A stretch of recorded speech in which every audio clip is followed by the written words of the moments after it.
भक्ति में कितनी शक्ति हो सकती है, इतनी कि वो मौत को भी मात दे दे। जी हाँ, आज हम एक ऐसी ही कहानी जानने वाले हैं। अक्सर मंदिरों में भगवान शिव के सामने एक बैल की मूर्ति जरूर होती है ना?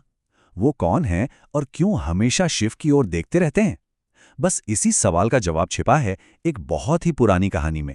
एक ऐसी कहानी जिसमें एक इच्छा है, एक श्राप है और है अटूट भक्ति।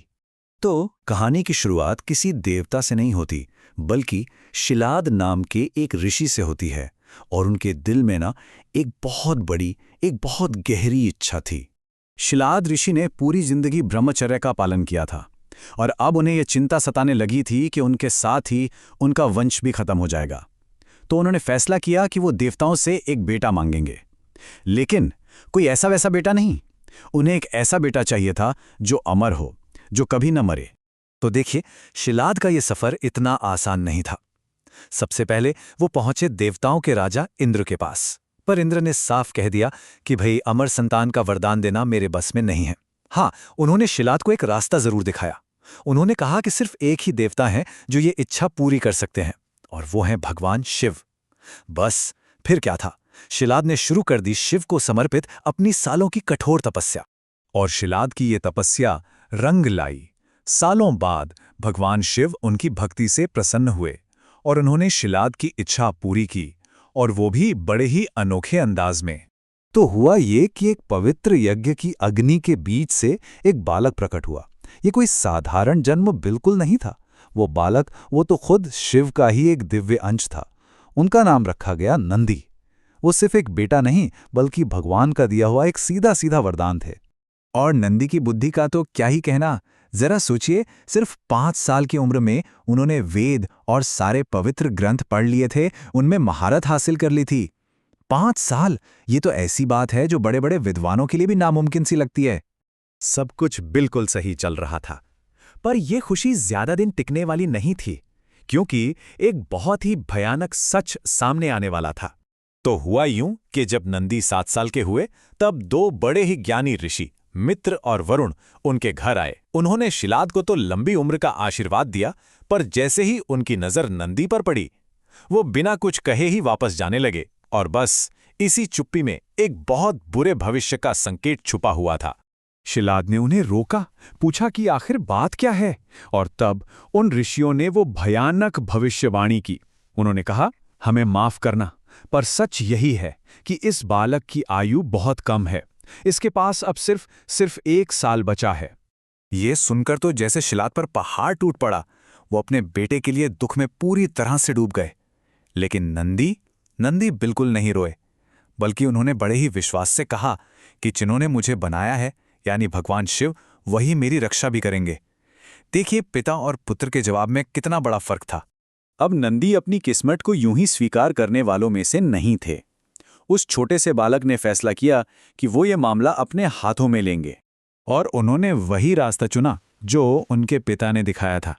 नंदी भुवन नदी के किनारे गए और खुद भगवान शिव की कठोर तपस्या में लीन हो गए। उन्होंने अपनी सारी की सारी शक्ति उस देवता की भक्ति में झोंक दी जिन्होंने उन्हें ये जीवन दिया था। मन में बस एक ही धुन थी कि अपनी किस्मत को बदलना है। शिव एक बच्चे के इस अटूट संकल्प को देखकर बहुत प्रभावित हुए, और आखिर में वो नंदी के सामने प्रकट हो ही गए। उन्होंने कहा, मांगो, क्या वरदान चाहते हो? अब सवाल ये था कि एक ऐसा बच्चा जिसके पास खोने के लिए अपनी जिंदगी थी, वो आखिर मांगता भी तो क्या मांगता। लेकिन जैसे ही नंदी ने शिव को अपने सामने देखा, वो सब कुछ भूल गए। मौत का डर, जिंदगी की चिंता, सब कुछ। उनके मन में सिर्फ और सिर्फ प्यार और भक्ति की लहरें उठ रही थीं। और उस भावना में वो ये भी भूल गए कि उन्होंने तपस्या शुरू ही क्यों की थी। तो उन्होंने लंबी उम्र नहीं मांगी, उन्होंने बस एक ही चीज मांगी, मैं बस हमेशा के लिए आपके पास रहना चाहता हूं। सोचिए, मौत के सामने खड़ा एक बच्चा जिंदगी नहीं, बल्कि सिर्फ अपने भगवान का साथ मांग रहा था। बस इसी एक निस्वार्थ इच्छा ने सब कुछ बदल कर रख दिया। और इस निस्वार्थ भक्ति का इनाम नंदी को ऐसा मिला जिसकी उन्होंने शायद सपने में भी कल्पना नहीं की होगी। भगवान शिव नंदी की ये सच्ची, इस निश्चल भक्ति से इतने खुश हुए, इतने प्रभावित हुए कि उन्होंने नंदी को सिर्फ जीवन दान नहीं दिया, बल्कि उनका पूरा स्वरूप ही बदल दिया। देखिए, शिव ने नंदी को क्या क्या दिया। सबसे पहले अमरता का वरदान, मतलब जन्म और मृत्यु के चक्र से ही मुक्ति। उन्हें शिव जैसा ही एक दिव्य रूप मिला। शक्ति और धर्म का प्रतीक एक बैल का चेहरा मिला। उन्हें शिव के सभी गणों का प्रमुख बना दिया गया, और सबसे बढ़कर उन्हें शिव का वाहन यानी उनकी सवारी बनने का पवित्र सम्मान मिला। मतलब नंदी को सिर्फ बचाया नहीं गया, उन्हें शिव ने अपने अस्तित्व का ही एक अटूट हिस्सा बना लिया।